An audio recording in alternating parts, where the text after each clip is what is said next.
صباح الفل على مصر وشعبها الجميل. الرسالة دي لكابتن بيبو، حبيب الملايين في مصر وفي الوطن العربي. كابتن خطيب ومجلس إدارته أتمنى يسمعوا الرسالة بتاعتي.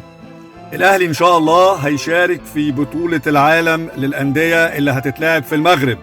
البطولة دي هيشوفها الملايين في العالم، ودي يا كابتن بيبو فرصة جميلة جدا إن فريق الأهلي يعمل دعاية لمصر، دعاية سياحية، إن حضرتك تدي تعليماتك إن الفريق الكورة بالكامل يتصور ببدلة الفريق قدام الهرم قبل ما يسافروا، وتبقى دي صورة الفريق اللي هيشوفها العالم كله.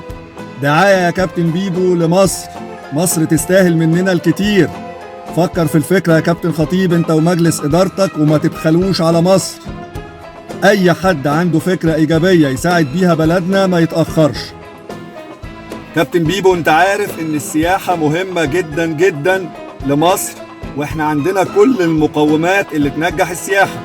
فكرة ان الفرقة تروح تتصور عند الهرم وتعمل دعاية لمصر على السوشيال ميديا فكرة ايجابية، ارجو منك ومن مجلس ادارتك تتبنوها وتعملوها قبل ما يسافر الفريق للمغرب ان شاء الله.